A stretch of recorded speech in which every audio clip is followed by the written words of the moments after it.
The following is a presentation of the Pro Wrestling Report. Informative, entertaining, and real since 1998. 5, 4, 3, 2, 1.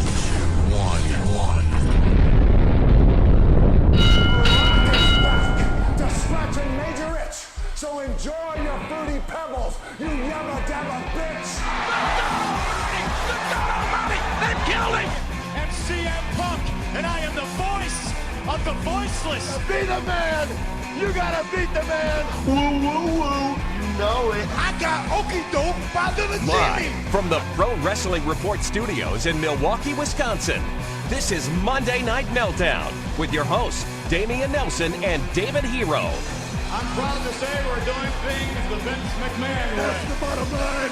What? Cause Stone Cold said so. Bringing you all the latest news and views from professional wrestling. Monday Night Meltdown is on the air.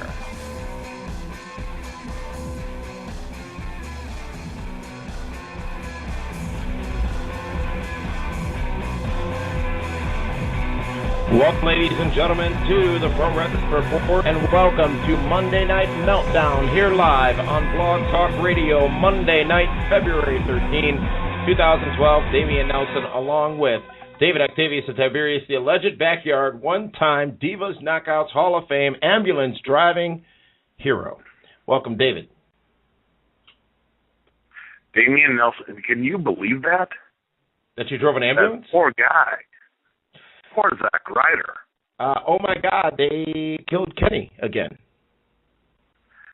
You know what? They are just beating that poor boy to a pulp. What is left? I mean, they have completely taken away every bit of steam he had. Well, if not poor him, guy. then who? And we'll talk about that and a lot more tonight. A big show here on Monday Night Meltdown. We're going to be talking about WWE RAW. Then we're going to go around the room and talk to the rest of the PWR correspondents about their thoughts about RAW.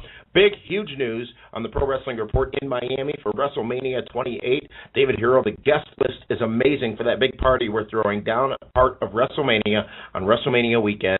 Then we'll be joined by Al Snow, who definitely will have some good information to share about what's going on in TNA Wrestling. A lot of news, especially coming up the heels of the Against All Odds pay-per-view last night. Talk about SmackDown with Matthew Thomas. We'll go to the phone zone at the end of the program. The phone zone at the end of the program, the last 15 minutes of the program, we'll be taking your calls. And let's now talk about what happened tonight on WWE Raw. The show ended very differently from how it started. It ended with John Cena seemingly continuing to convince not the audience but himself as to why he should not embrace the hate. But it didn't stop him from embracing a kiss with Eve earlier in the night, which brought Zack Ryder out while John Cena was talking. Zack Ryder then is the victim of Kane, who shoved Zack Ryder off the stage, off the Raw stage. Zack Ryder's the man who Kane promised earlier in the evening would be riding away in an ambulance tonight. It's just amazing that that's how they're ending the go-home show with Zack Ryder and even John Cena, instead of really trying to get over the importance of two of their big belts in Elimination Chamber matches. So obviously the pay-per-view is being built around Kane and John Cena, which means something interesting should be happening in Milwaukee on Sunday night.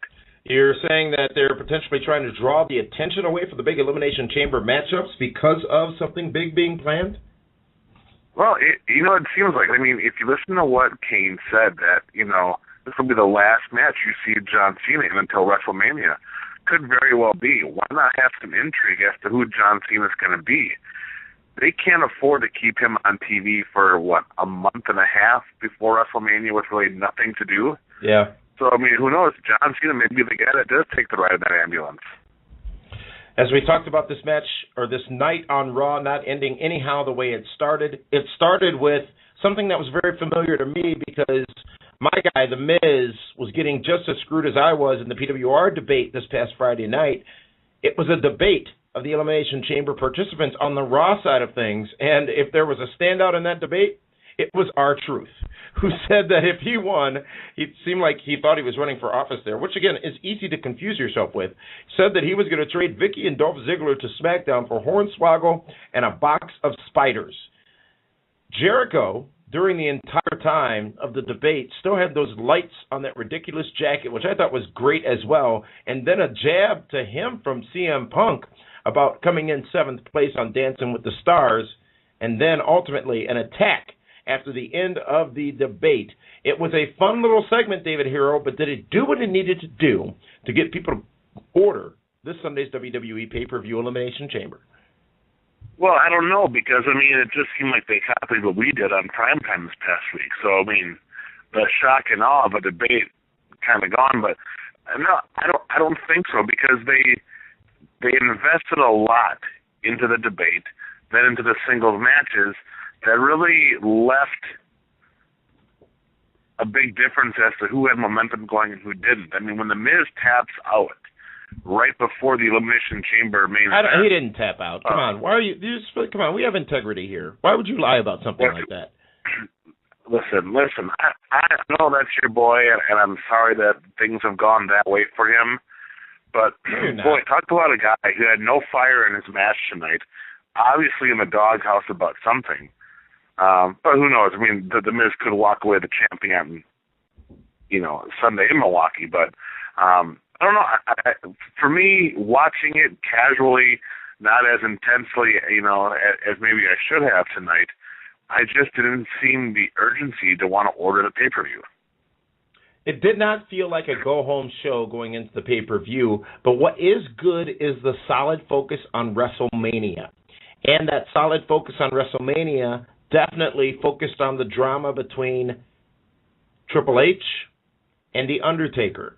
And tonight, I think that story took an interesting turn with Shawn Michaels being involved. There was some intense discussion between Shawn Michaels and Triple H tonight, and some jabs, of course, being taken by both. And several comments struck me as significant in this story, in this promo between those two. Shawn Michaels asking, basically if Triple H has gone corporate, basically if Triple H has gone soft, basically if Triple H, since he married that girl, has become one of them.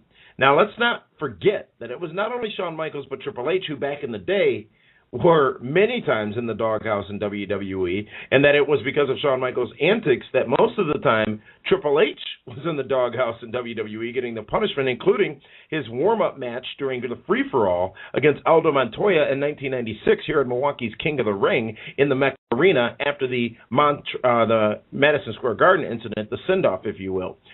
Triple H said something very profound tonight, and hearing these things come from his mouth, or as Jericho said earlier, hearing those words come out of his mouth, this will be all mine. All of this will be mine.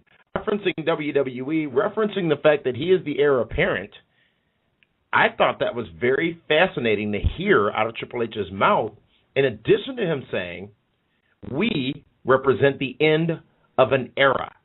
He said so much, but so little at the same time. Well, they definitely want to have a little bit of edginess on Triple H. I mean, the fans are going to love Taker, but the fans also love DX, Shawn Michaels and Triple H. And it almost seemed like Shawn Michaels was trying to be the antagonist, like he wants his best friend to get back in there, even though he doesn't know if he believes he can win or not. It's going to be a great match. Once again, what Undertaker did in his little vignette and what Triple H and Shawn Michaels did stole the show tonight. Those guys, obviously, they're given more creative freedom in the ring as opposed to having written out for them or scripted. But what a difference. Just the way they carry themselves, the way they use different inflections in their words, how they get the storyline over. What those two did in their segment accomplished more than having those five guys up in the debate earlier tonight. You talk about what The Undertaker did in that video, and I'm very intrigued by these video presentations. I think they tell a greater story than either man can ever tell on the mic, which contradicts a little bit what you just said, but not really, because with the video presentation, you get a lot more out of it. And tonight what we got was what spurred rumors all throughout Twitter of the return of the American Badass Undertaker. Undertaker, well, he's cut his hair apparently, or cut his hair apparently. Well, he cut it a while ago, but he's still going to come back as the Dead Man, just with really, really short hair, or bald for that matter, because he's been through something very traumatic in his life, and that's usually how it goes. He is seeking immortality.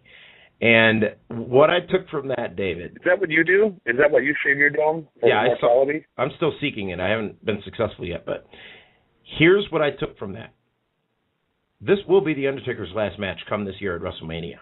I think that we were told that tonight by The Undertaker in the selection of words in that promo, and I'm fine with that, by the way, but now it's very clear to me that this will be The Undertaker's final matchup come April 1st in Miami for WrestleMania. Maybe that's the reason. Right. Yeah. Maybe that's the reason Triple H finally decides to do it, because if Shawn Michaels couldn't convince him to do it, what's that reason? What's that hook? After all the no's that Triple H, and I don't mean his nose, but all the no's that Triple H has given, what's the hook? What gets him in that ring at WrestleMania with The Undertaker? Well, I think what's going to happen is, Undertaker's going to have one of Triple H's kids' teddy bears, and just take it down in the ring, much like he did with Stephanie. Or maybe he'll kidnap Stephanie again.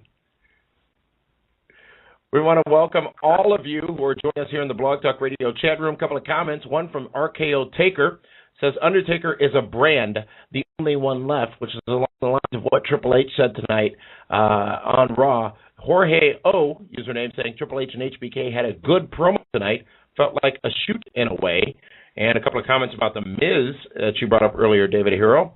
Ray Savage, username, saying Miz is playing with house money. He's far exceeded his natural talent and skill.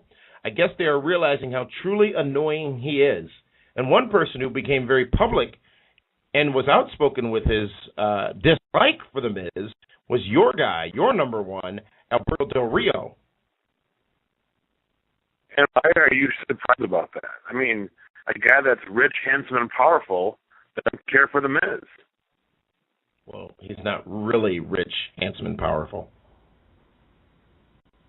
Oh, yes, he absolutely is. There's no question. I mean, the guy, I honestly believe this interview came out at the right time, because they might not have anything for The Miz, so why not give those two guys a match with already built-in backstory and whatnot.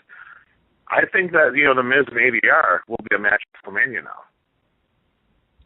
A couple of matchups on Raw tonight, including Chris Jericho defeating Kofi Kingston, Randy Orton defeating The Big Show due to some, two RKOs, and Daniel Bryan was on commentary outside the ring. R-Truth defeating Dolph Ziggler in what was a very quick matchup, and CM Punk defeating The Miz after The Miz tapped out. An active Raw tonight, one that we are asking for your voting on our Facebook page. We'll get to that in a minute. But first, let's go around the room and talk to the rest of the people here on the Pro Wrestling Report team about their thoughts, your takeaway, if you will, as we round about on Raw. What did you really think was the key point of tonight's WWE Raw? We'll start with you, Meathead. Well, it was the lack of the Brodus monster, the Funkasaurus. It's 2 weeks in a row now, and I haven't had a reason to call my mama. That and Zack Ryder having embraced the self-love, because Eve is in the scene and not him. Did he embrace self-love on national television? He didn't yet, but, he went back into his wheelchair. Well, actually, he's probably concussed now, so maybe he'll have to do it after he comes out of that coma. All right. Well, thank you, Ted. Let's continue, and let's go to your brother on Thursday nights on Sudden Impact Radio, Dwayne Williams. Your thoughts on tonight's WWE Raw? My thoughts on Raw, I gave it a thumbs up, and I have to say that HBK, Triple H stole the show, showing that the veterans still have it on lock. And it's fascinating. David Hero, you made the point earlier about those two in the ring, Triple H and HBK, and everything Triple H and Shawn Michaels basically said tonight is true. And much like everything Triple H said before is true. And I wonder how much damage it does. I don't think much, but I wonder how much potential damage it could do if that kind of dialogue continues on the flagship show. I guess we'll see going forward. Matthew Thomas, your thoughts on tonight's WWE Raw broadcast? I've got to echo Dwayne on that. I thought Shawn Michaels' Triple H promo was excellent, and my interest in the Triple H Undertaker match at WrestleMania has grown exponentially over the last 2 weeks. I think they're doing a great job building that. And, 3 weeks ago, I wasn't all that interested in it, but after the last 2 weeks build, I'm really looking forward to the next month and a half to see where this story takes us. And that's what's fascinating about this. There is so much time between now and WrestleMania. And to the point you made earlier, David Hero, the focus may not have been in the right places on this pay-per-view tonight, but aside from it being 2 Elimination Chamber matchups, a Divas Championship match and the Cena-Kane match, this pay-per-view would be pretty meaningless at its core. I think, as you said, David, coming out of it, something substantial will have happened. And we're going to go deeper into the possibilities there on this Friday's edition of the Pro Wrestling Report Primetime. But this one's a sleeper, potentially. But it's only in the way to the end game and to the end result, which is WrestleMania 28 in Miami, Florida. Thank you, Dwayne, Matthew, Meathead. We're going to take a time out. When we come back, we're scheduled to be joined by Al Snow. But before we do that, as soon as we come back from break, we're going to talk all about the big announcement, our big party happening in Miami as part of WrestleMania weekend. You're listening to Monday Night Meltdown here on Blog Talk Radio from the Pro Wrestling Report. Monday Night Meltdown continues after this, live on Blog Talk Radio. There's only one place to get the latest from pro wrestling, including the only place to get 100% verified wrestling news. PWRshow.com. PWRshow.com, where you'll never find pop-ups or misleading headlines. Watch or listen to all of our latest TV and radio broadcasts on demand. And get caught up on wrestling news between episodes. PWRshow.com is the cleanest, friendliest, and most fan-friendly source for wrestling news on the web.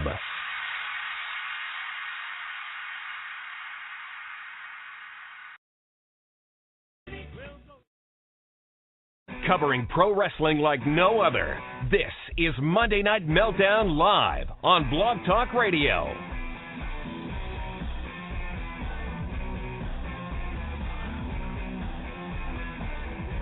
Welcome back to the Pro Wrestling Report and Monday Night Meltdown here live on Blog Talk Radio. It's Monday, February 13, 2012. David Nelson, along David Hero, Matthew Thomas, the man they call Meathead, and Dwayne Williams. We're soon to be joined here by Al Snow of TNA Wrestling, coming up the heels of TNA Against All Odds last night on pay-per-view. Big injury coming out of that pay-per-view and a big shake-up backstage. We're going to talk to Al about both those things in just a minute. We're also going to be taking your phone calls, ladies and gentlemen. We're going to do so at the bottom of the, probably about 45 minutes from now, around the 11:15 Central Time hour. We'll start taking your calls. But first, a big announcement here as part of PWR's coverage of WrestleMania. Last year, hundreds of you joined us at Stats in Atlanta, Georgia, for the Pro Wrestling Report meetup. Well, this year, it gets bigger, it gets better, because on Friday night, March 30th, 2012, on South Beach in Miami, Florida, the biggest party in the history of the Pro Wrestling Report, it's the PWR Shenanigans Beach Party. Several great names going to be joining us at Ocean's 10. Ocean's 10 is the name of the place. Several big names going to be joining us, including, are you ready for this? As Regis Philbin would say, are you ready for this? Kevin Nash is going to be the headliner. Also joining us will be Maria Kanellis. Yes. Oh, it gets better and better and better. Shane Helms also scheduled to join us at that party, along with Robbie E., the TNA Television Champion, Billy Gunn, and XPAC X-Pac, along with the Headbangers. Oh, yeah, all in one place on one night, March 30th, starting at 7 o'clock p.m. You can get your tickets for that now, right now at PWRshow.com. A limited number of VIP tickets available, which gets you the whole shebang, if you will, with those great stars, exclusively from the Pro Wrestling Report in Miami, Friday night, March 30th, 2012. And David Hero,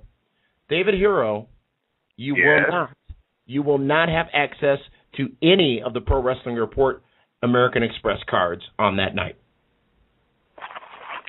Really? Not even the one that has the smaller limit? Nope. You ruined that for everybody, too. But you have a tab there, right? Perhaps, for me and Linda. Yeah, we'll figure it out. Myself, David, and Linda will be there as well. A huge night. And the tickets are available, like I said, right now, PWRshow.com. Just click on the events page. Right on the front page, you'll see it. It's PWR Shenanigans Beach Party on South Beaches Club. But now, there's only a limited number of VIP seats, correct? An extremely limited number of VIP seats. And I understand there might be more names still added to this big party in Miami, and it's going to be Friday night. Not much is going on that night from a wrestling standpoint, so why not come on down to South Beach? Literally, we are on the beach, and we've got a private room in this exclusive club at Oceans 10. And again, the name... Wait, we're going to be on the beach, private room, and Linda Kay is going to be there. And the title of the party is Shenanigans. You can't beat that. Rhea Mella, Shane Helms, Kevin Nash, Billy Gunn, Robbie E., the Headbangers, and X-Pac, all going to be there, and for as little as $15, you can get in where you fit in and meet all of them, along with some great food, some great drinks, and some great partying with the Pro Wrestling Report team Friday night, March the 30th, as part of WrestleMania weekend in Miami, Florida. All right. Again, all the details available at PWRshow.com for that. You can buy your tickets right now as well. And as David said, a very limited number of VIP tickets remain for that. We just made them available tonight, and the VIPs are flying out the door, so you want to get in where you fit in. Don't miss this opportunity at WrestleMania weekend. And Dave, you talked about debates, and you talked about opportunity. We talked about how much your team sucks. Well, there was a pay-per-view this past Sunday night from TNA Wrestling. It was Against All Odds. And I'm very happy to note that I did score 10 points at Against All Odds, and you were able to somehow or another muster 20 points, bringing the overall score to 2650 to 2680. So a 30-point difference right now. Wow, how about that? Talk about my team. And I'll be getting a lot more points this weekend. A lot more points. I'm not sure you will. I'll be sitting right next to you. We'll see. Oh, you're not next to me. No, you're not in the suite. I already have my tickets. Damn it. We're waiting for Al Snow to join us. I'll be TNA taping television night down in Orlando, Florida, so Al is probably potentially going to be a little bit delayed. But at the same time and in between time, let's go to the man. Well, you know what? I mean, hold on, Damien. You know, Al has invited us. He has two red carpet premieres. He has one in Phoenix on the 17th at Harkins Arrowhead Fountains in Peoria, Arizona. Peoria, Arizona, not Illinois. And then next Friday, you and I are going to be down in Louisville, Kentucky for another red carpet premiere of Al Snow and his new movie Dorothy and the Witches of Oz. So Al's going to have some more information on that for us. But talk about Al. He is the Monkey King leader. So he gets to be the villain. Should be, from what I've seen in the movie, it's going to be tremendous. And I was the Monkey King. Yeah, I'll be walking the red carpet next Friday. I don't know about you. Right. All right, let's take another brief time out. We're going to try to get a hold of Al Snow, try to get him on the air here, and we'll be back with you in just a moment here on the Pro Wrestling Report. We're talking about TNA Against All Odds. Still to come, more about SmackDown. We're going to be taking your phone calls. All that still to come here on the Pro Wrestling Report. This is Monday Night Meltdown. Monday Night Meltdown continues after this, live on Blog Talk Radio.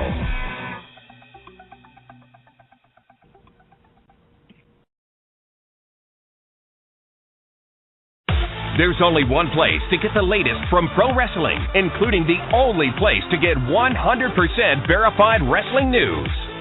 PWRshow.com. PWRshow.com, where you'll never find pop-ups or misleading headlines. Watch or listen to all of our latest TV and radio broadcasts on demand. And get caught up on wrestling news between episodes. PWRshow.com is the cleanest, friendliest, and most fan-friendly source for wrestling news on the web. Welcome to Please enter your 6-digit conference code. Don't forget to follow PWR right here on Blog Talk Radio right now. Be reminded of upcoming episodes and never miss Blog Talk Radio's most popular sports show. Follow PWR now.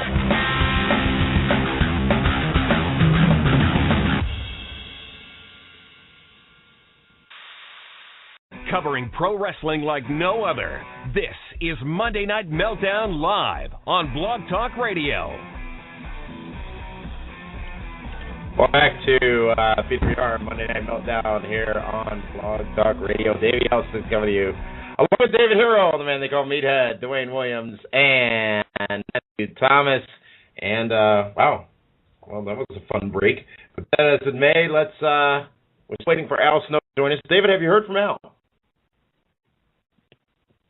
You know what? I am efforting Al right now. I think he was do to piss him off? scared off by all the talk about shoes during the break.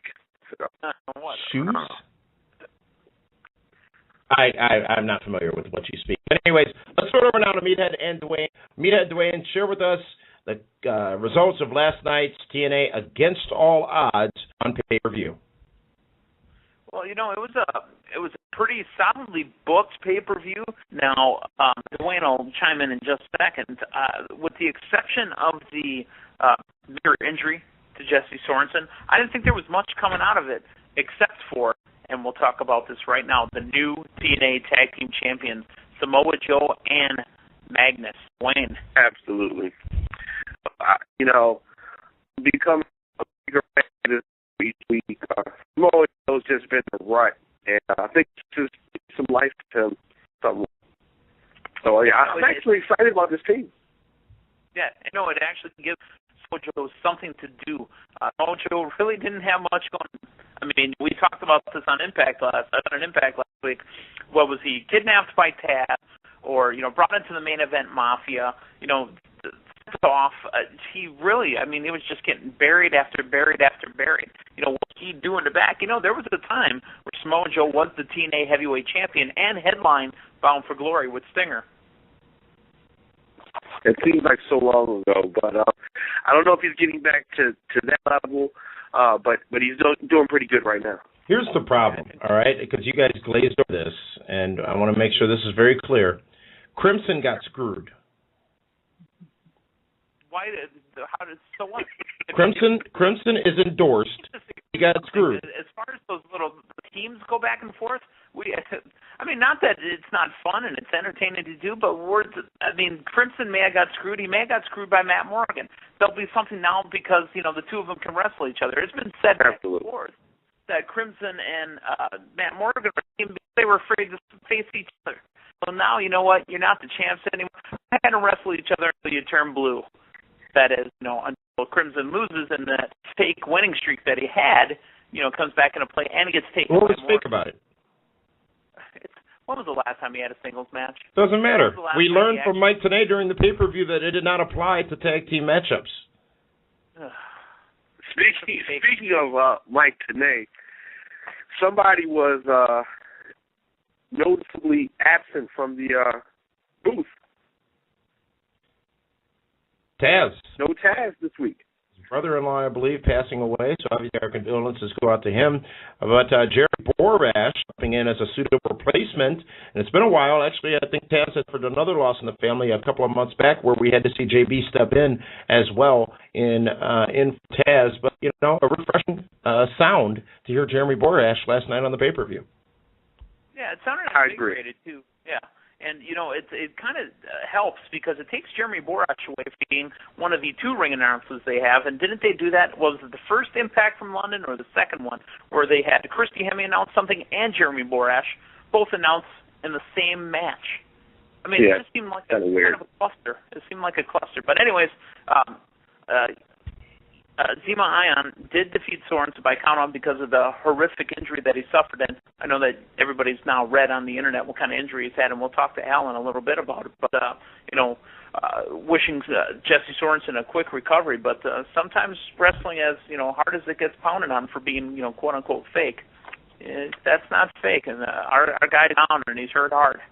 We did learn more about Sorensen's injury courtesy of TNA Wrestling Today, where they shared via a press release that he did indeed fracture his C1 vertebrae and is also suffering from spinal cord edema, very severe injury. And obviously we wish the best to a very young Jesse Sorensen, who was in a bad place and got a bad knee to the back of the head, which caused that injury on the pay-per-view last night.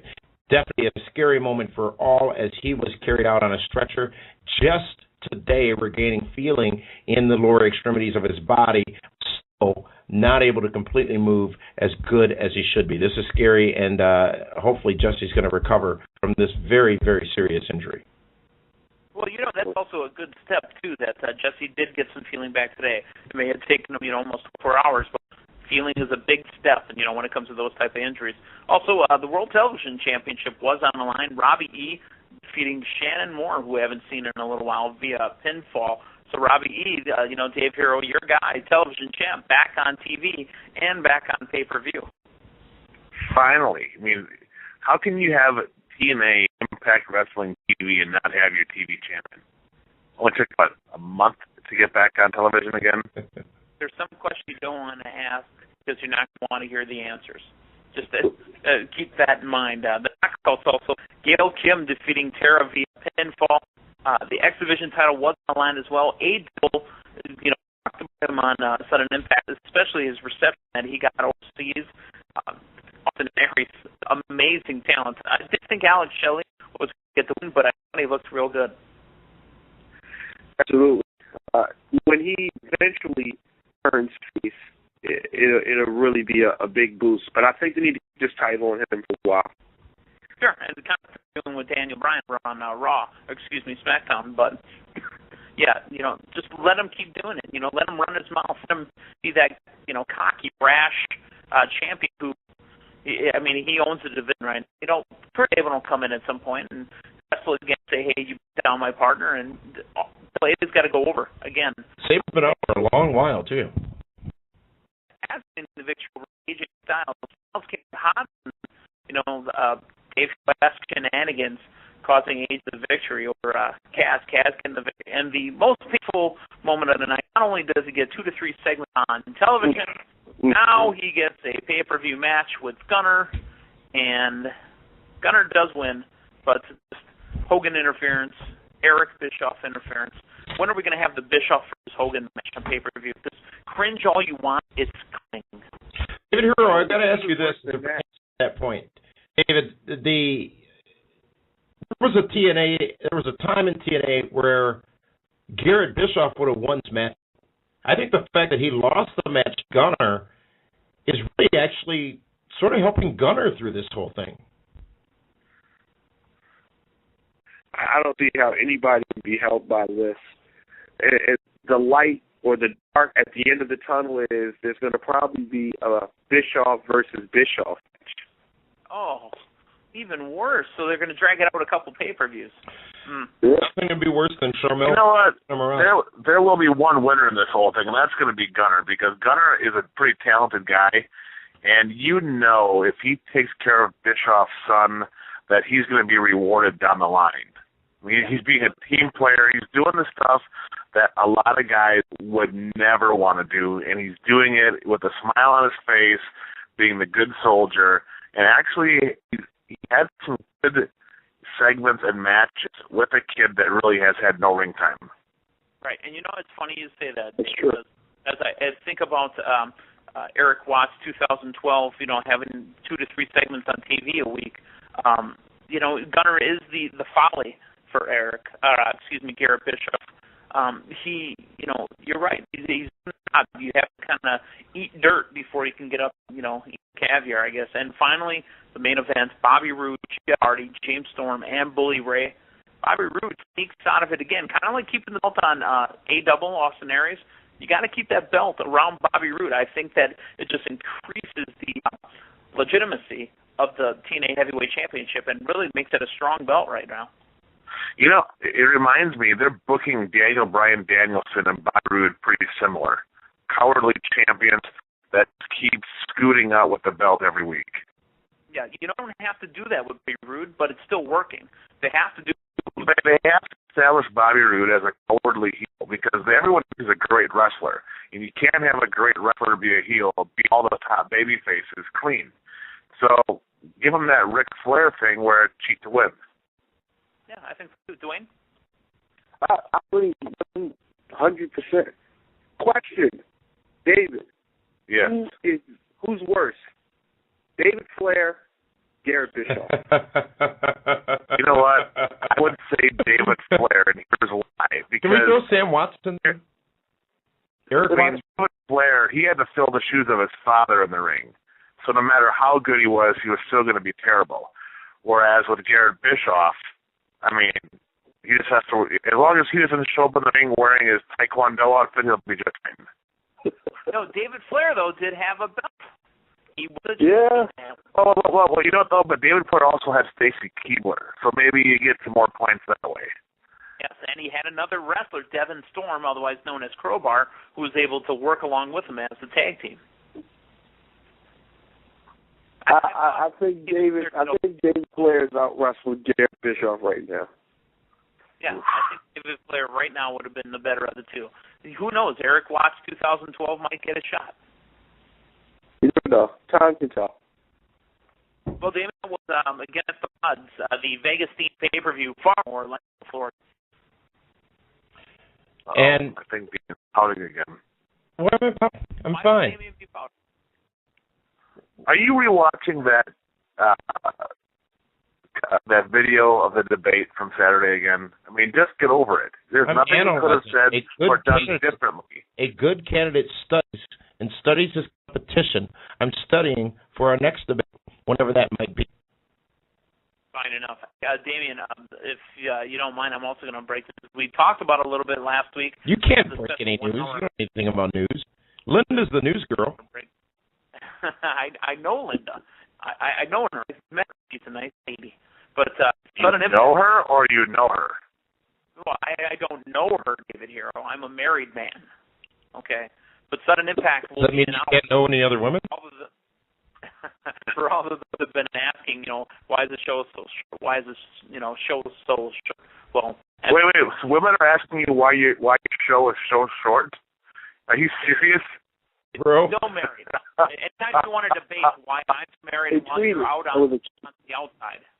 But the program, Sudden Impact. Tell me. Are we gonna? Are you serious?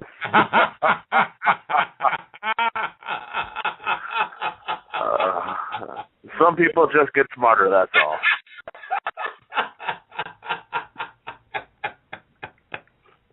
I think what you're trying to say, Mr. Newsman, breaking news, maybe Dwayne should have done this. Sudden Impact moves to 1 hour starting this Thursday night. Right after Impact. Absolutely. Excellent. Well, thank you guys for that review of TNA Against All Odds. And there is a huge white elephant in the room, and that is the big shakeup backstage at TNA Wrestling now. We're still working that angle, working that story, if you will. This Friday on Primetime, we're going to talk all about that and who is no longer a major part of TNA Wrestling and who has stepped into that place and who, out of all of these changes, has really become the secret leader of TNA Wrestling. All that this Friday night on Primetime Television. One thing we can guarantee, we still don't know where Al Snow is, so we're going to assume he's either going to pop up or is not available. And again, we're taping television down in Orlando today, so it's understandable. But we do know for a fact is come this Friday on come this Saturday on PWR Primetime. We don't do pay-per-views yet. This Saturday on PWR Primetime, Mr. Wonderful, Paul Orndorff, will be our guest. And that's an interview I was able to conduct this past week with Mr. Orndorff, Mr. Wonderful, and he had a lot of interesting things to say about the current state of professional wrestling when he was there, and his thoughts on his WWE Hall of Fame induction. And let's just tell you this, that wasn't the ring he was wearing, but you might be able to find out in that interview how you can buy it. That's Saturday on PWR Primetime Television. Let's go to a couple phone calls here on the show, and we'll enter the phone zone a little early. I know we said we would enter at 11 o'clock. We're going to take a couple of calls and then go to Matthew Thomas to talk about last Friday's SmackDown Wrestling. So, just in case you've not called us before or been with us before, let's give you a couple of instructional messages so that you can get in where you fit in. The Monday Night Meltdown phone zone is now open. Give us a call live at 1-877-317-9772. And be sure to press 1 to get in where you fit in and be part of tonight's live show. We'll call on you by your area code, and when you hear it, tell us your name and where you're calling from. Then proceed with your question or comment.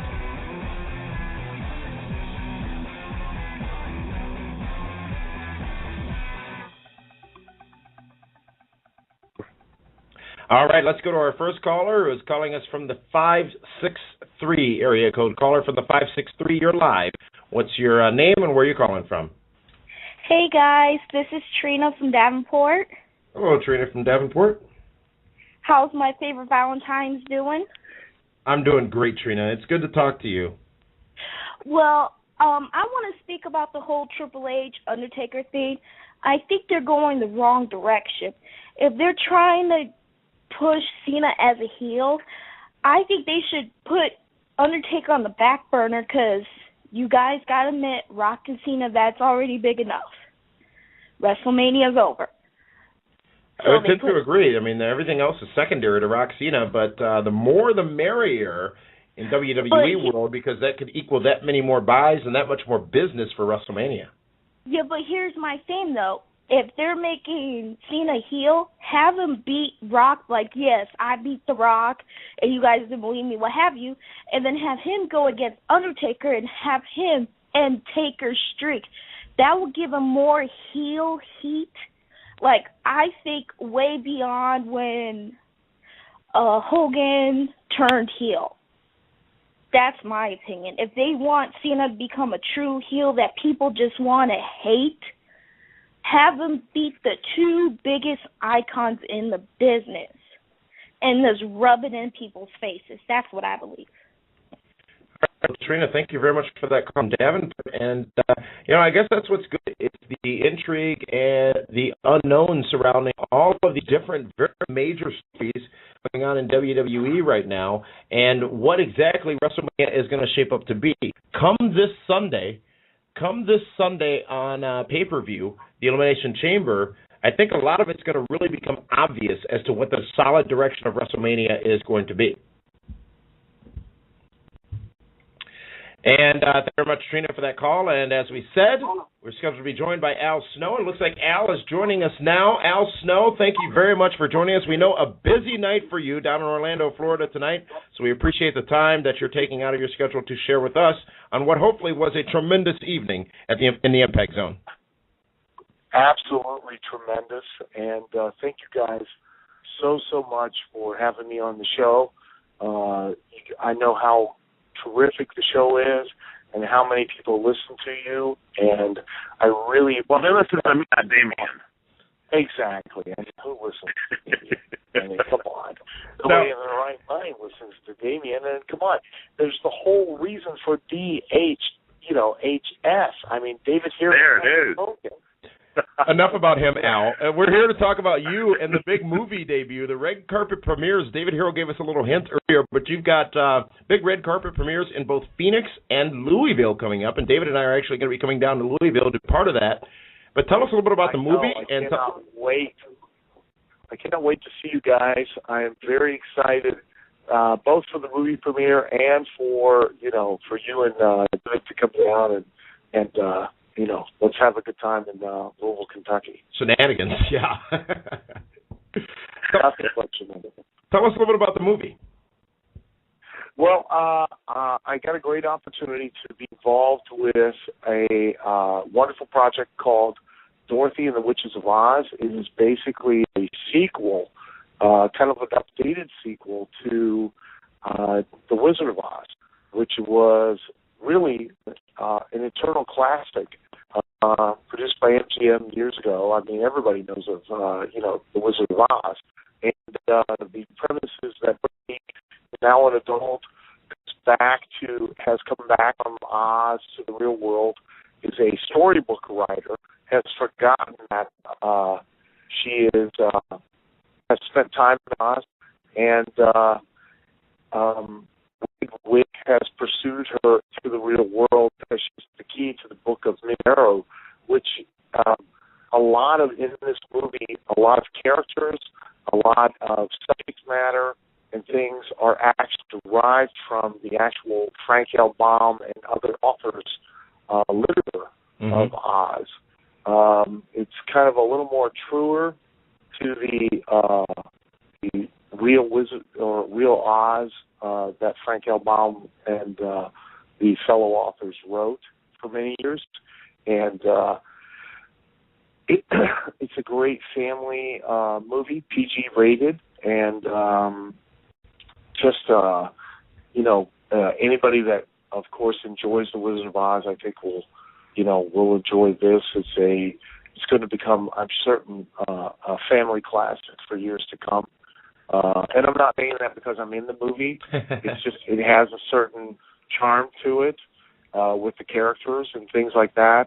The Cowardly Lion, the Scarecrow, the Tin Man are all in there, but they have a kind of a newer, darker twist to them. Oh. So it's kind of The Wizard of Oz meets Alice in Wonderland a little bit.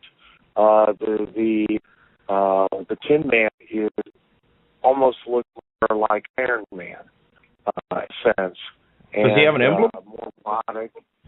No, he does have an emblem. It's really kind of cool. And the flying monkeys are incredible.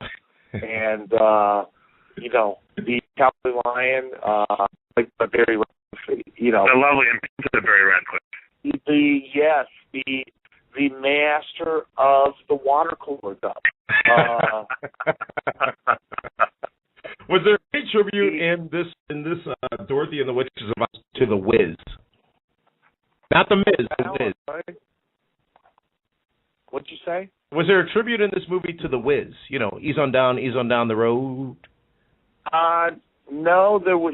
After the movie had filmed, we all basically eased on down the road. But no, during the film, no, there was no ease on down the road.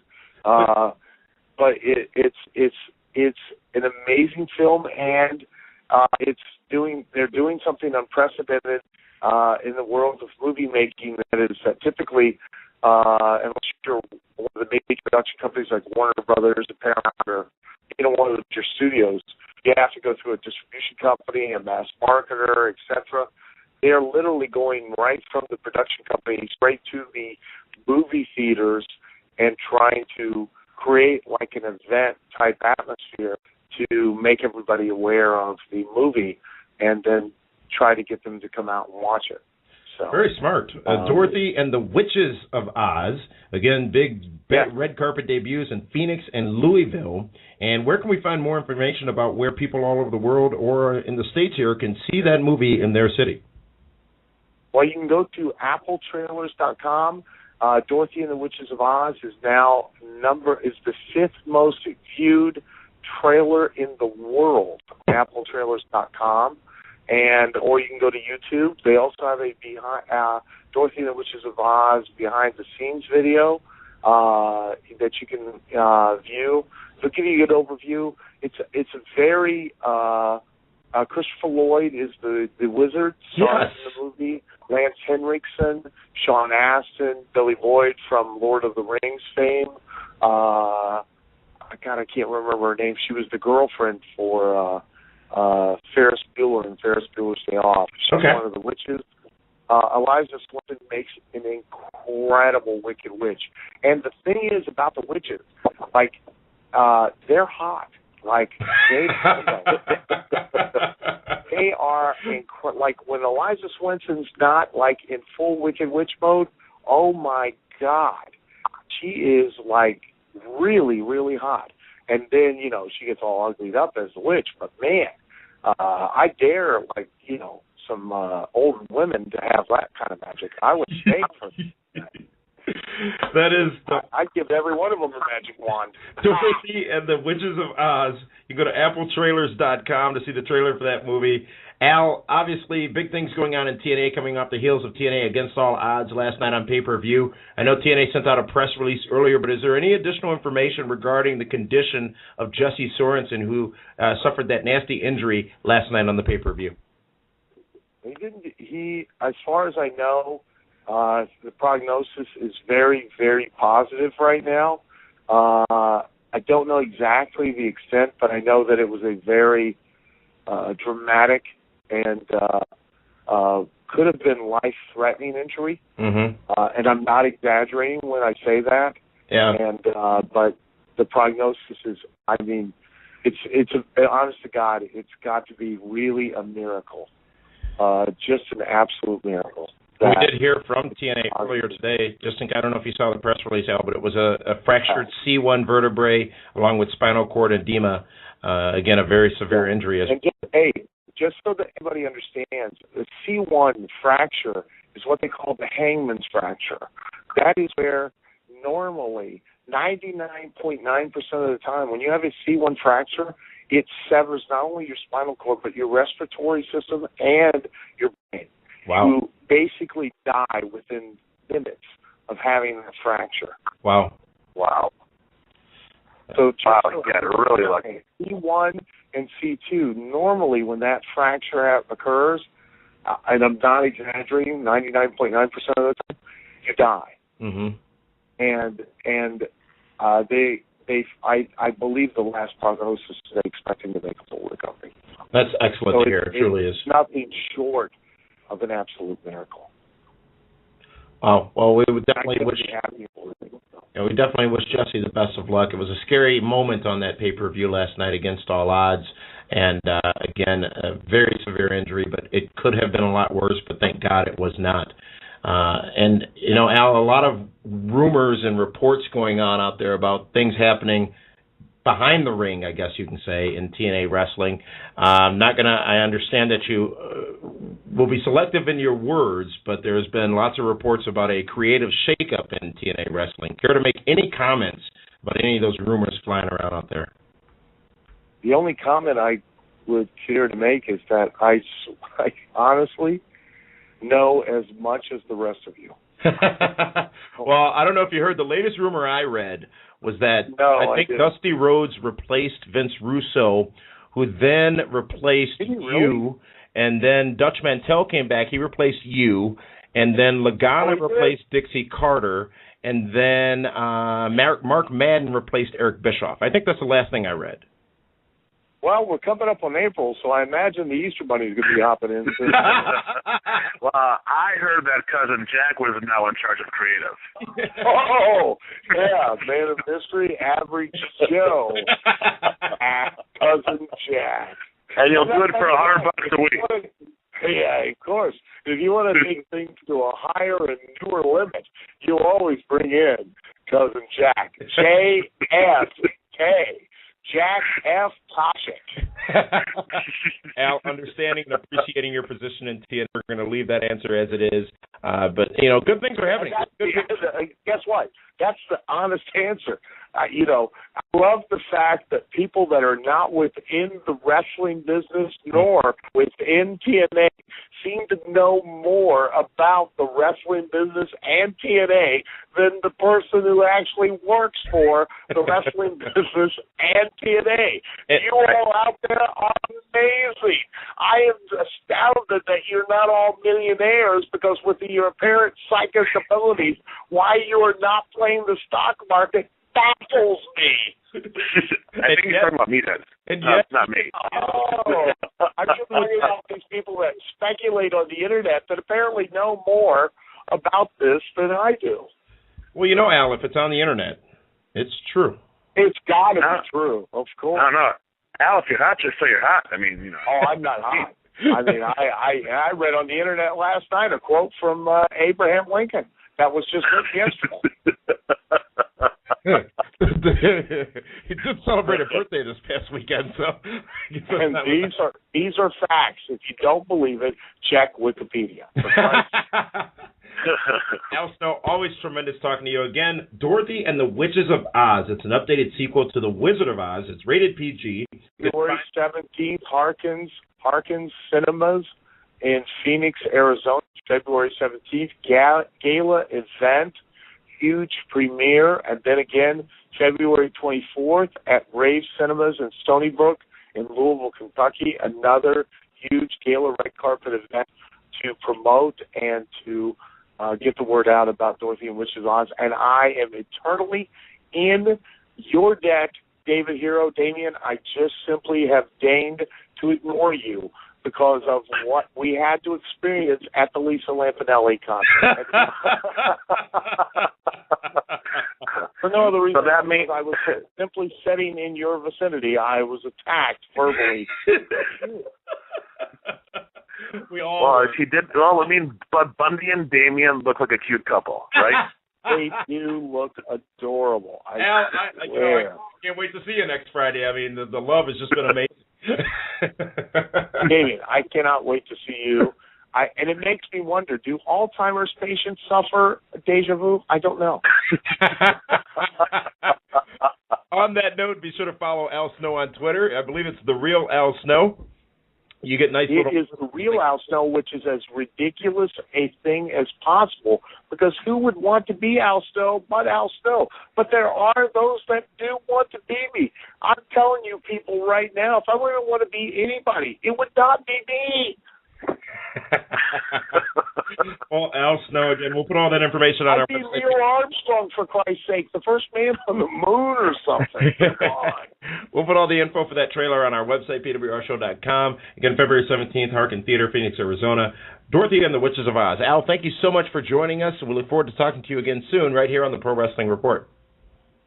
Guys, sincerely, thank you so much. I'm really doing everything I can to promote this movie and get it out there, and I really appreciate it. I know how many people listen to you and get the PWR app and et cetera. You guys are really, your reach is far exceeding what a lot of people realize, and I do really appreciate you allowing me to get the word out about the movie.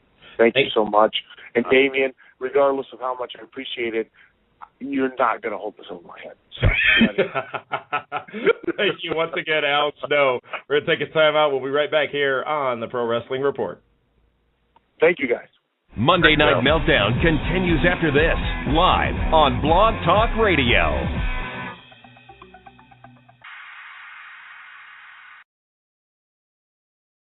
Covering pro wrestling like no other, this is Monday Night Meltdown live on Blog Talk Radio.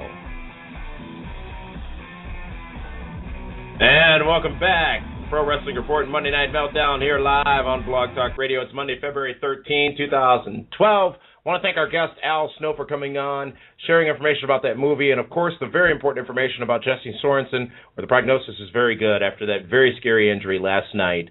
Great to hear that update on him and what's going on there. But Meltdown continues. We've got a lot more to get to, including your phone calls in just a few minutes. But first, let's find out what happened over on the blue side of things last Friday night on SmackDown. Monday Night Meltdown continues with a look back at last week's WWE SmackDown broadcast in the SmackDown Meltdown. Matthew Thomas, take it away. Let us know how Cody Rhodes did last Friday night. Cody Rhodes, well, Damien, Cody's actually on a little bit of a losing streak on the SmackDown side of things. Let's rephrase that. Now, I know you were in the public relations office earlier, and they should have given you this information. Cody Rhodes has suffered from a temporary setback due to a lull in the period of time between the last pay-per-view where he shined and the upcoming pay-per-view, Elimination Chamber, where he will shine again. What they're doing is making sure that people don't get too much of Cody, because it's almost like a drug. You get too much of it, you're going to want more. They're controlling the demand right now of the next world champion. And then you've got to deal with the withdrawal side effects and everything. So that's no good. That's a valid argument there. But Cody was in action, teaming with Wade Barrett, going up against Sheamus, going up against Sheamus, and let's see, who was he? Sheamus. Must have been Wade Barrett. I'm having a little bit of a trip up here. Help me out, Damien.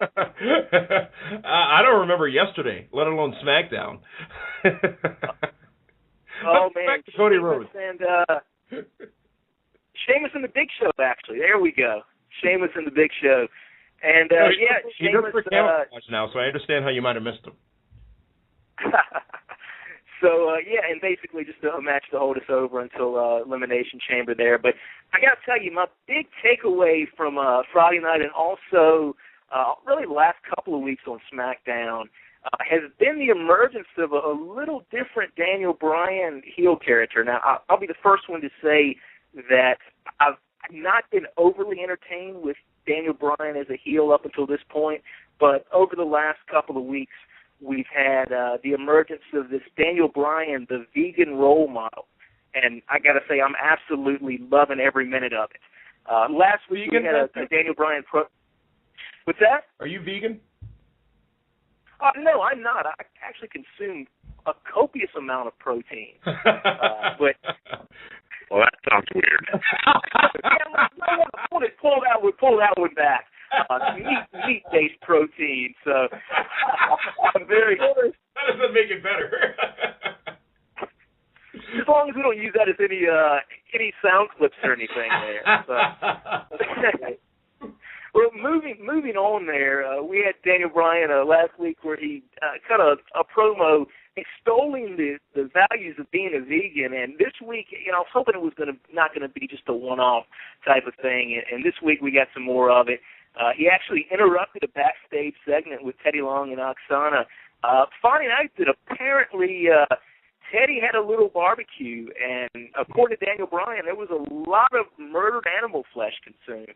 And now, my first thought when I saw this was, I know Bryan doesn't watch a lot of TV, but can you imagine when he finds out about the DiBiase posse? Right. And all the grilling that's going on there? Exactly. I mean, you could have the blood feud of the century going on, but it is all the talk of the grotesque concerns making him sick and tells Teddy Long he can't compete in his main event match against Randy Orton. But that would not be the only vegan tirade Bryan would go on. He actually came out and interrupted Michael Cole's interview with AJ after Cole and AJ went back and forth for a little while. Bryan came in to save the day and proceeded to tell us that while most of America was gorging on meat and beer on Super Bowl Sunday, Bryan actually went on a nature walk.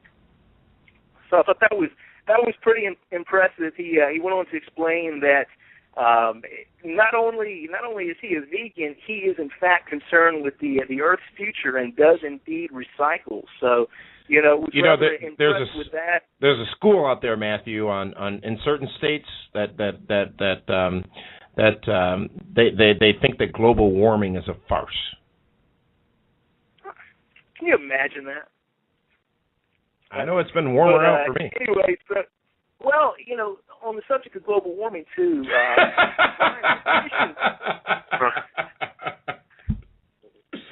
Matthew, you're fired up tonight. I like that. Yeah. Oh, I'm loving it, man. I'm loving it. The Daniel Bryan, the vegan role model, is it has the potential to be one of my more entertaining heel characters, I think, probably since King Booker. The 2 weeks that he's been doing this, if it's going that way, I'm really looking forward to it. But on the subject of global warming, actually, he is also environmentally friendly. He tells us that he and AJ are going to be leaving, get this, in a Prius. So that was a nice little touch there. But regardless of him, he's in a Prius, he won't get much action. I mean, there's no room in a Prius. David, there's actually quite a bit of room back there. Oh, okay. Despite his best attempts, though, even trying to take a personal day, the main event match with Randy Orton still takes place. We had Big Show at ringside as a guest commentator, and he had the token towel around his neck, I guess, to illustrate he'd been in a match prior that evening. But as you would expect with Orton and Daniel Bryan, it was a good match between the two of them. But also, as you would expect, it ended in a no finish with Orton getting disqualified after Bryan goats the Big Show into shoving him. And this ignited a little argument outside the ring with Big Show and Orton. And we went off the air with Daniel Bryan basically living to fight another day, and Orton and Big Show going at it ringside, which we saw the match between those two tonight on Raw actually end in a no finish as well when Bryan came in and interfered. But my question is, you guys think this is just something that's going to tie us over to Elimination Chamber, or do you think we might be going to a little Orton Big Show program? There's a lot of people. Oh, go ahead, David. Well, if they're going to still do Shaq and Big Show, I think Orton's going to beat DBD and then face Sheamus at WrestleMania. Makes sense. This makes the most sense. I mean, if that happens, though, Daniel Bryan just goes back to that sea of obscurity. Or they make it a triple threat match at WrestleMania. Triple threat. Yeah, between Sheamus, Orton, and Daniel Bryan. That keeps Daniel Bryan relevant and gives him a bigger rub. And then you got Sheamus and Orton, two studs.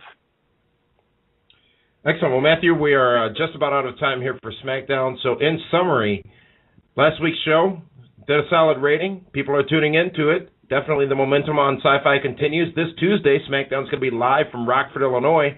What was the main takeaway or the main thing that you thought was significant on SmackDown last Friday night? Again, to reiterate, just the progression of Daniel Bryan as a heel. I thoroughly enjoyed that and had a blast with it. Excellent. Well, Matthew, you're going to be joining us Sunday night for the Elimination Chamber post-show. I think that'll be your first post-show with us since the Royal Rumble. Look forward to talking to you there. Now, keep in mind, David Hero is going to be drunk because we're going to be at the Bradley Center in the suite. So, are you serious, bro? You ordered 3 bottles of Captain Morton. No, that's not even an authorized drink on the PWR. A gentleman drinks wine, okay? Thank you, Matthew Thomas, for this week's look back at WWE SmackDown. David Hero, we're talking about the big WrestleMania party, Shenanigans Beach Party, and failed to mention one important thing. Sweet and Sexy Miami is sold out completely. There are no more tickets available. However, if you have a ticket to Sweet and Sexy in Miami, you're getting in for free to the Shenanigans Beach Party at Ocean's 10 on Friday, March 30th. So that is included with your Sweet and Sexy package. What's wrong with that?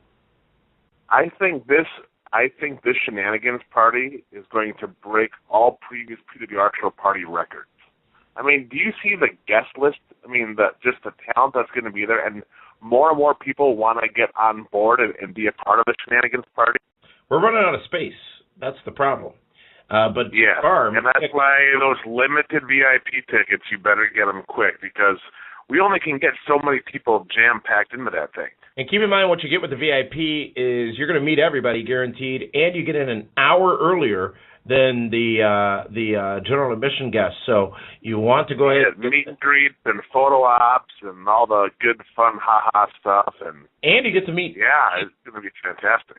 That's Maria Kanellis, Shane Helms, Kevin Nash, Billy Gunn, Robbie E., the Headbangers, and X-Pac, all scheduled to appear March 3rd. And I'll be wearing my new Hall of Fame ring at WrestleMania Shenanigans. Oh, for the love. You got to put the scarf back on. Sitting right here in front of me is the picture of us from Stats last year at the WrestleMania meetup. Hundreds of people joining us for that. And right behind that is some of the Shenanigans pictures from after that party involving a masked wrestler from WWE, actually. I didn't realize you were sitting right here. But is there a Briscoe in the car? Let's go now to the phones. You know what we got to do? Hold on, wait. You know what we got to do is before, from now until WrestleMania, we got to sit down and maybe, exclusively only to our website, we will have to give a recap of last year's Shenanigans in Atlanta. Of course, we'll change the names to protect the guilty. Yeah. But, yeah, absolutely. So you'll never see Linda Kay's name on there? Oh, well, hey, don't give it away. It's a secret. Let's go to the phones, ladies and gentlemen. We appreciate those of you who've been waiting on hold patiently. And let's first go to a caller calling us from the 269 area code. Caller from the 269. What's your name? Where are you calling from? It's David from Michigan. What up there, David? I had a couple of quick things. Yeah. Last night, I hope Jesse's okay, but I actually think it looks like he was going to win the match. It seems how they wanted it to go, in my opinion. I don't know, I could be wrong. Yeah, it did seem like it was going that way. Yeah, and about tonight's Raw, which I thought it was okay. It seems like TNA still, at least their pay-per-view didn't get buried by Raw. I could have watched R-Truth the next 2 hours, honestly, tonight. Nothing beats a good debate, right? Yeah. R-Truth was... Whoever thought somebody would be saying that 6 months ago, that they would be happy to watch R-Truth for 2 hours. Right? What's up? What's up? What's up? Let's continue on the phones now. Thank you for that call, David, out in Michigan. Let's go to a caller calling us from the 661 area code. Caller from the 661, you're live. What's your name? Where are you calling from? Hey, it's Richie from California. What up there, Richard? Richie. Hey, Richie. Sorry about that. What do you have for us? Happy Valentine's Day, Damien, you neo-fat. Thank you. Were you at Raw tonight in Anaheim, California? I was not. It was in San Diego. Was it? I'm way thrown off. Yeah. Oh, it's all right. It's all right. Down, homie. I'm in LA though, man. I'm in LA, but or near LA at least. But no, it was pretty good. I really didn't have any questions, but just some talking points. I like the segment too with the debate. It was really funny. R-Truth. You notice how they said 45 seconds, but R-Truth kind of had it longer. It didn't feel like 45 seconds. And yeah. Damien, I know this is gonna hurt you, Damien, but they buzzed the Miz, man. They buzzed the Miz. I noticed. The Miz and I both got Ron Paul'd over the course of this week. It's really sad. It's really, really sad. And you see what the establishment and the good old boys club does to people. No, but I'm still man. I mean, I don't know if it's a thing backstage, but hey, you know what? Every professional wrestler, in my opinion, as a fan, every professional wrestler has those moments in their career where they're kind of down in the dumps and so forth and so forth. And maybe this just Miz's time right now. Richie, it's crystal clear what's going on with The Miz. We've said this before. You also notice that Brodus Clay hasn't been on TV in the last couple of weeks. What happened? David Hero picked him up on his Super Friends team. Oh, my gosh. Are you serious? Now that's my fault, too. Zack Ryder's half dead. Brodus Clay has disappeared, and The Miz is getting buried. He's in the doghouse. I ask you to tell me this, David Hero. Gee, I wonder how all that happened. It's like when the lights went up on Eric Bischoff blamed Vince McMahon. But I just wanted to make one more point, guys, before you let me go. Yeah. You know what? It was a small point that David Otunga brought up tonight. He said that John Laurinaitis can possibly be like a permanent Raw and SmackDown GM. I would actually be all down for that. With all due respect to Teddy Long, I think his character has pretty been boring for the past few years. It's past its prime, and there is no brand extension anymore. We got to stop fooling ourselves. They can give us as many drafts as they want, but there's no brand extension anymore. So JL for permanent, GM for both shows, I would be up for that. Thanks for calling me, guys. Thank you very much for the call, Richie, out in California. And, I got to say this about Teddy Long. And, Matthew, I'd love to hear your thoughts on it as well. Teddy Long is long-lasting entertainment. He's been saying holla holla, playa playa. He comes out every week at the beginning of SmackDown and makes a tag team match. I'm not sick of it. I don't know why he's had the longevity that other people in that role seemingly have not been able to have, but they're very seemingly comfortable with him on SmackDown, which is unusual. Well, because he has great barbecues, obviously. Better than Jim Ross? Better than Ted DiBiase? It seems like it, yes. Yeah, he's I guess kind of a lovable character to a certain extent. I don't know about you. He does kind of tire on me a little bit. That is one reason I am enjoying having Santino is that in that role as an assistant to Teddy Long. It does seem like it makes him a little more entertaining to me because, he does tend to kind of get old and monotonous after a while in my eyes. Let's go to our next caller. Who's calling us from the 312 area code. Caller from the Chicago area. You're live. Yes, hello. This is Warzone Jones from Chicago, Illinois. Hey there. What's up? What do you have for us tonight? Yeah, I just want to say that, I was a little shocked on Raw tonight. I didn't expect Eve Torres to be a bit of a skeezer, So, I don't know.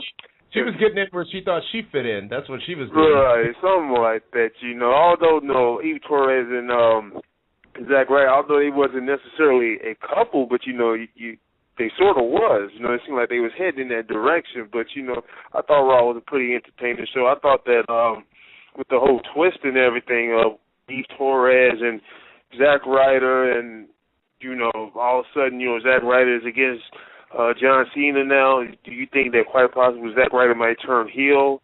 And also, I just want to ask you, like, you know, what type of match, because I asked it last time, what type of match do you think that The Undertaker and John Cena is going to have? Because, you know, do you think that they should have a Hell in a Cell match, quite possibly, at WrestleMania, if this is going to be his last match?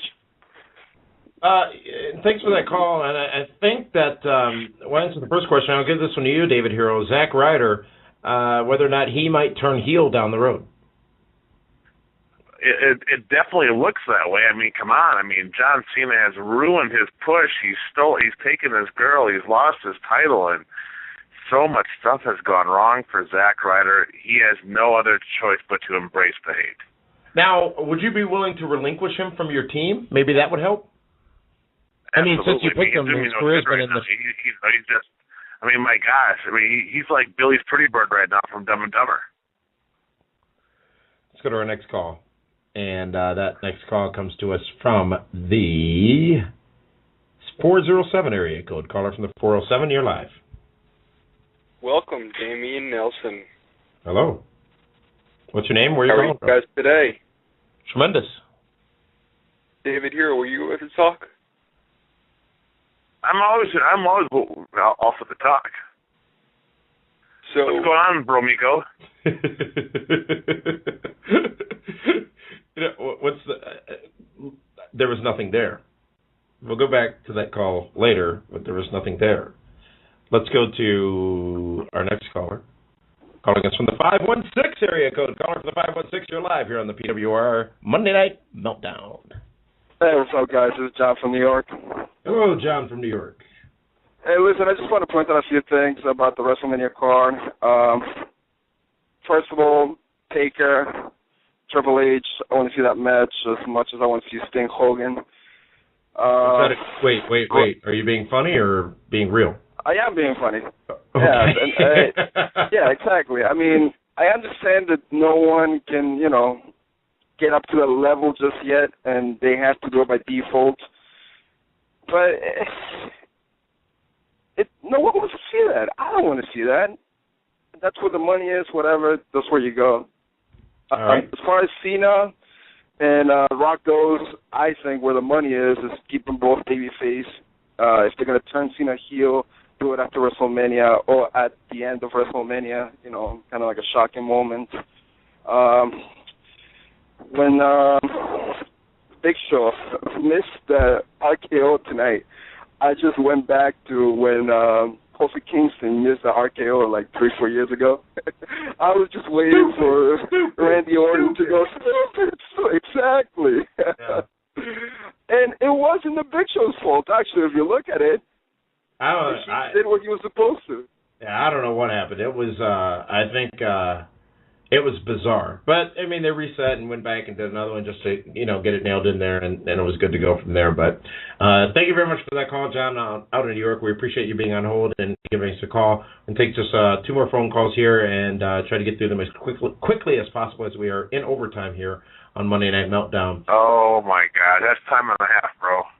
Let's go to the 315 area code. Caller from the 315, you're live. What's your name and where are you calling from? Hello? Hello. What's your name and where are you calling from, caller? Hey, this is Adam from Oshawa, Dramatic Pause, Ontario, Canada. There he is. It's been a while since we talked to you, Adam, and especially I love the dramatic pause. You know, actually, I'm seriously considering if come November 6th, I believe, things go the way that they shouldn't, which would lead us to the apocalypse on December 21st. I'm prepared to move to Toronto. I'm very intrigued by Toronto, Ontario, Canada. Well, you'll probably fit in just well here. Unfortunately, though, we're not really getting enough snow. We've got, like, mostly grass, and it's throwing all us Canadians off. We don't know what to do with our time. But in any event, I just wanted to bring a couple brief points right here. First of all, the Nelson family totally got screwed at the debate. David Hero is a David hater, and I believe that he needs to be a little bit more quiet when Mr. Nelson is talking. Thank you. See, that's why I'm thinking of moving to Toronto. Maybe can I run for Prime Minister? By all means, go ahead. Go to Toronto. Second point, though, just to counterpoint, though, Mr. Nelson, that would be that Cody Rhodes is only good on pay-per-view. Really? Hey, that's only when it matters for the Nelson family. Anyways, and my final question just for everybody on the panel. I just finished watching the Chris Jericho DVD. Absolutely amazing, by the way. I just wanted to get your thoughts on what you believe is Chris Jericho's best feud in any company whatsoever. And congratulations for winning the award for Best Show. Thank you very much for that. And a very good question as well, coming to us from Adam from Oshawa, Ontario. Chris Jericho's best feud. Wow, he had a great feud with Shawn Michaels. Back when Shawn Michaels' wife was involved. Yes, I think that led to the SummerSlam matchup, the punch to the eye. That was a very good match because it went on for a long time as well. Not a match, but a good story. It went on for a long time as well. It was a good, really emotional situation between those two. I would have to vote for that because I really didn't follow Jericho too much in his WCW days because I was not a fan of Nitro back in the day. So I would have to give it to that. Yeah, I would go with Shawn Michaels. He had a great program with Triple H, though, too. Yeah. All right, let's go to our final caller of the evening, and our final caller of the evening comes to us down near Nolens, Louisiana, down in the 504 area code. Caller, you're live. What's your name? Where are you calling from? Hey, it's Brian from New Orleans. Hey, Brian from New Orleans. Hey, what are you doing calling us? Mardi Gras starts this week. Oh, I know, man. I'm getting ready. Just had a little warm-up parade this past weekend, and then we got, Bacchus and all that stuff next week. I would love to. Here's my Mardi Gras memories and what I'd rather be doing this weekend if I weren't here in Milwaukee for the Elimination Chamber pay-per-view. A little Endymion, a little bit of Rex, a little Cat's Meow, and a lot of Pat O'Brien's. Sounds very similar to what I'm going to be doing, but I will be missing Bacchus to watch Chamber. Oh, good. Yeah, just a couple of things before you guys sign off for the night. I don't think people are giving enough credit to Austin Aries and Alex Shelley last night. That was one of the best matches, just in TNA in general, that I've seen in a long time. And it was a match that went almost 20 minutes as well, which you got to give credit to TNA for that. They give their wrestling matches time, and you need that time. And what's the challenges amongst the X Division, I don't think this match was that last night, is sometimes they rely too much on spots. This one, I think, really did do what we talk about a lot, which is tell a little bit of a story, and it was Alex Shelley's big chance at getting that X Division championship, and he would then fall short. Yeah, I thought both guys did a phenomenal job of selling it because there were a few near falls where I thought Aries was done. I thought Shelley was going to actually get the title. So kudos to both of those guys. I guess I'll see you guys at WrestleMania, and I'm very happy to know that I don't have to pay extra money to go to that party you guys got going because I got my Sweet and Sexy tickets. I will be seeing you there. Hey, can you bring some hand grenade mix to Miami? Absolutely, dude. I'll bring some if I can get on the plane. Well, that's fantastic, and thank you very much for your purchase. It's going to be a fun party in Miami for Sweet and Sexy, and we look forward to seeing you down there, Brian, from New Orleans. Dwayne, on Thursday night, Sudden Impact goes to an hour. You guys obviously going to be talking about all the goings on Impact, and maybe we'll have more information at that point in time about the big shakeup backstage in TNA. We'll see there on Thursday night, Sudden Impact Radio. David, this Sunday, Karma Bar and Grill, yes. Milwaukee, 4 o'clock p.m. start time. It's the PWR pre-show for WWE Elimination Chamber on pay-per-view, and guess what? We've got 2 sets of 2 ringside seats, 4th row seats. You have to bring the chair home with you, courtesy of World Wrestling Entertainment, to give away. Oh, I don't get a Sheamus chair? No, you don't, actually. Coming home with you from the Bradley Center, courtesy of WWE, from the Pro Wrestling Report, the only way to get those tickets for free is to show up, Karma Bar and Grill, celebrate the pre-party with us, and don't forget, they serve tater tots there. 600 East Ogden. Oh, and they got great tots, don't they? Linda will be there as well, Linda Kay, the social media diva, and the Kaz is actually going to be making an appearance. He's driving the limo, apparently. He's dusting off that leather jacket, huh? How about that? We want to thank Al Snow for joining us tonight, giving us that update, that very good news on Jesse Sorensen. Obviously, we'll continue to think about him as things go forward. And the movie, again, Dorothy and the Witches of Oz. It's going to be an updated sequel to The Wizard of Oz. It's rated PG. You can find out the trailer about that for that movie at appletrailers.com. appletrailers.com. And also, big announcement tonight, David Hero, Shenanigans Beach Party. Shenanigans Beach Party. This is, there's autograph signings, there's reunions, there's appearances, there's this, that, and the other thing. But in addition to the events being thrown by WWE, there is not a party like this happening in all of Miami, all of WrestleMania weekend. Kevin Nash, Maria Kanellis, X-Pac, Billy Gunn, Robbie E., the Headbangers, Shane Helms, one place, one night. It is the Shenanigans Beach Party, Friday night, March 30th. Tickets available right now at PWRshow.com. PWRshow.com. VIP seats, very limited availability, and available for purchase right now. That's the show, David. That's it? We're done? Thank you so much, everybody, for joining us here on Monday Night Meltdown. We'll see you again Thursday night on Sudden Impact Radio, and then Saturday for the big primetime TV, where our guest sit-down interview with Mr. Wonderful, Paul Orndorff. We're on the road to the Elimination Chamber Sunday in Milwaukee, and in the meantime and in between time, for Dwayne, Meathead, Matthew, and David, this is Damian saying thank you so much for tuning in.